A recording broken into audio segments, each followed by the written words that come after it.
এই রাজা একজন দুইজন নয়, শত শত রানীকে বিয়ে করে।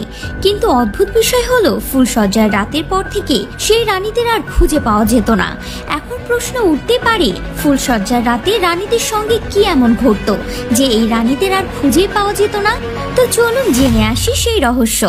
শুরুতেই আমাদের পরস্পর রাজ্য দেখানো হয়। সেখানে মেয়েদের জন্য এক কঠিন নিয়ম বাঁধা আছে। যদি কোনো মেয়ে সেই নিয়ম ভাঙার চেষ্টা করত তাহলে তাকে মৃত্যুদণ্ড দেয়া হতো। এরপর আমরা দেখতে পাই পরস্পর রাজমহল। অন্দরমহলে আমরা রানী মীরাবতীকে দেখতে পাই। আজ তার স্বামী রাজা প্রতাপের আবার বিয়ে এবং বিয়ের আয়োজন করেছে রানী মীরাবতী। যদিও রাজার অনেক বয়স হয়ে গেছে, তবুও রাজাকে এখনো বিয়ে দেওয়া হচ্ছে।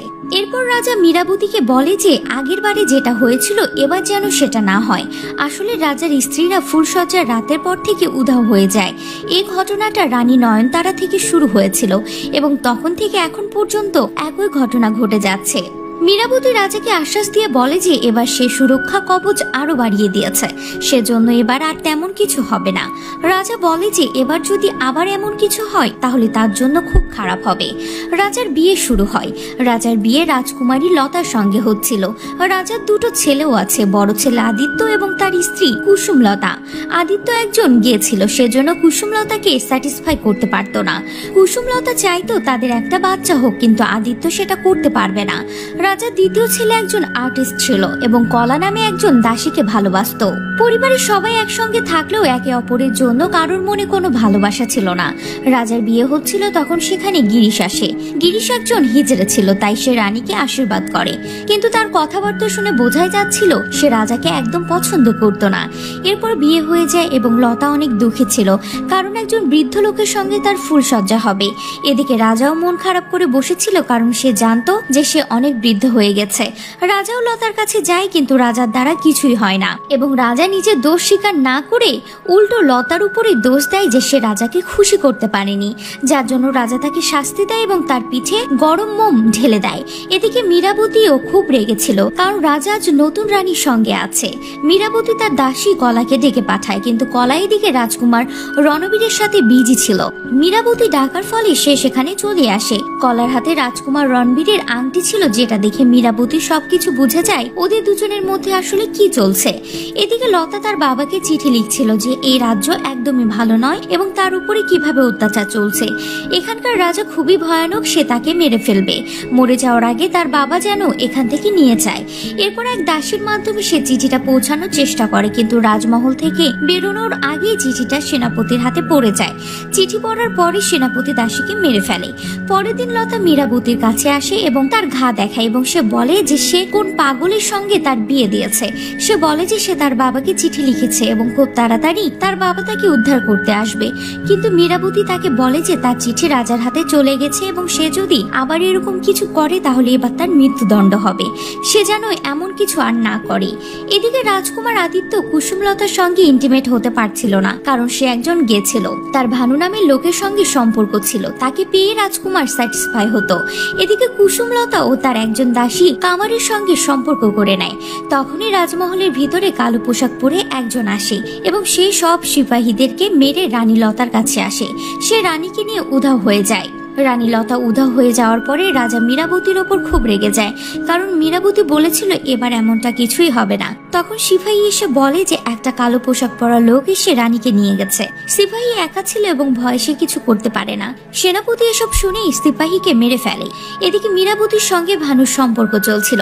মীরা খুব টেনশনে ছিল। তখন ভানু তাকে বলে যে প্রতিবেশী রাজ্যে চিঠি পাঠাতে এবং প্রতিবেশী রাজ্যকে বলুক আক্রমণ করতে, যার ফলে সে তার স্বামী থেকে মুক্তি পেয়ে যাবে। তখন রানী মীরাবতী বলে যে সে এতদিন ধরে এত কিছু সহ্য করছিল, কিন্তু এখন আর সহ্য করবে না। এরপর রানী মীরাবতী তার দাসী কলার সঙ্গে দেখা করে।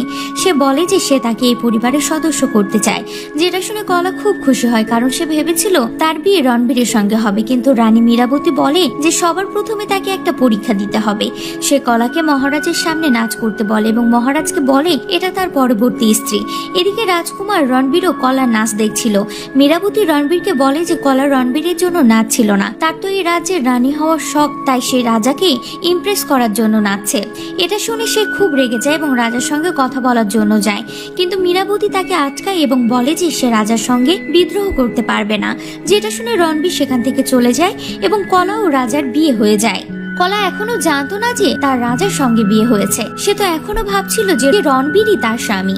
কিন্তু তখনই সেখানে রাজা আসে। কলা রাজাকে বলে যে তার সঙ্গে ছলনা হয়েছে। সে বলে যে সে ভেবেছিল তার বিয়ে অন্য কারো সঙ্গে হচ্ছে, কিন্তু রাজা তার কোনো কথাই শোনে না, উল্টে তার সাথে জোর জবরদস্তি করতে শুরু করে।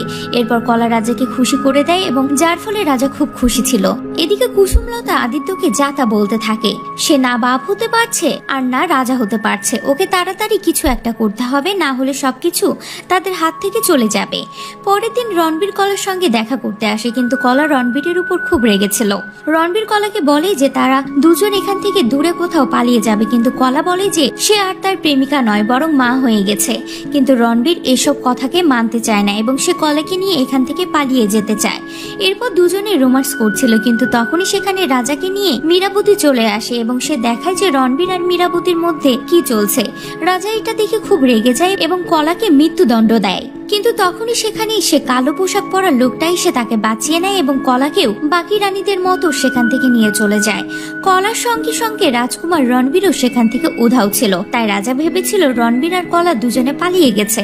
তাই রাজা রণবীরকে খোঁজার জন্য পুরো ফোর্স লাগিয়ে দেয়, কিন্তু রণবীরকে কোথাও খুঁজে পাওয়া যায় না, যার ফলে রাজা খুব দুশ্চিন্তায় পড়ে।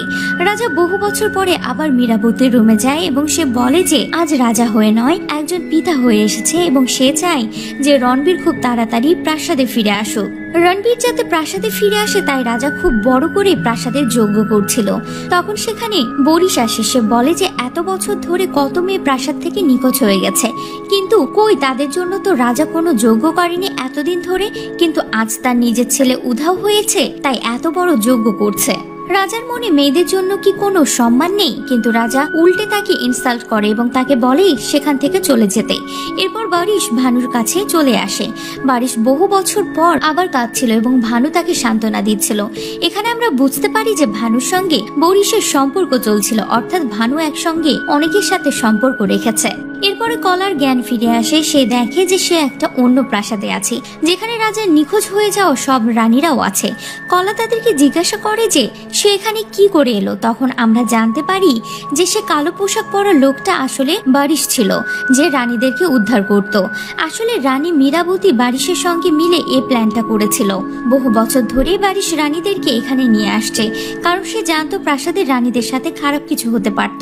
এদিকে মীরাবতী ভানু এবং আদিত্যের সম্পর্কের ব্যাপারে সবকিছু জেনে যায় এবং মীরাবতী ভানুকে মেরে ফেলে। অন্যদিকে রাজকুমার রণবীর একটা গুপ্ত কুঠুরিতে চলে যায়, যেখানে সে রানী নয়নতারার মৃতদেহ দেখতে পায়, যেটাকে খুব ভালোভাবে রাখা ছিল। তখনই পেছন থেকে তাকে কেউ একটা আঘাত করে এবং তাকে প্রাসাদে পাঠিয়ে দেওয়া হয়। রণবীরকে দেখে রাজা খুবই খুশি হয়ে যায়। রণবীর রাজাকে বলে সে নয়নতারার লাশ দেখেছে। এটা শুনে রাজা মীরাবতীর ওপর খুব রেগে যায়। আসলে মীরাবতীর পরে রাজার বিয়ে নয়নতারার সঙ্গে হয়েছিল, কিন্তু রানী নয়নতারা অন্য কাউকে ভালোবাসত, তাই সে রাজাকে মারার চেষ্টা করেছিল এবং নয়নতারার সেখানেই মৃত্যু হয়ে যায়। তার মৃত্যুর পরে রাজা মীরাবতীকে বলে যে তার শরীরকে কোথাও একটা পুঁতে দিতে।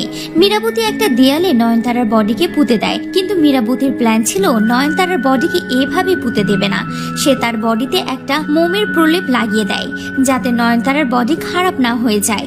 পরে তার বডিটাকে বার করে সে গুপ্ত কুঠুরিতে রেখেছিল। রাজা সেই দেয়ালটাকে ভেঙে দেখে সেখানে নয়নতারার লাশ ছিল না, যার ফলে রাজা মীরাবতীর উপর অনেক রেগে যায় এবং তাকে মৃত্যুদণ্ড দেয়।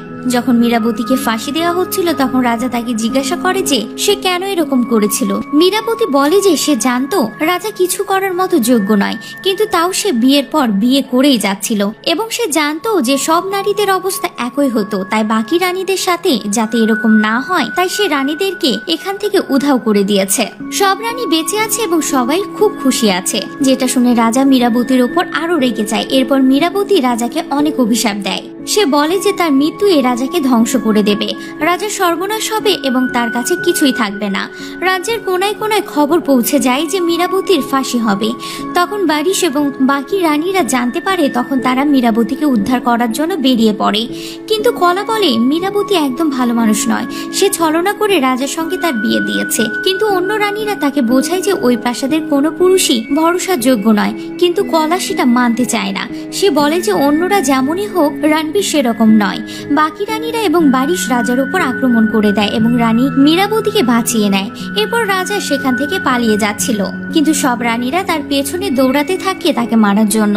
রাজা ভীষণ ভয় পেয়ে যায় এবং সব রানীরা তাকে মেরেই ফেলে। এদিকে কলা রণবীরের কাছে আসে। রণবীর কলাকে দেখে খুব খুশি হয়।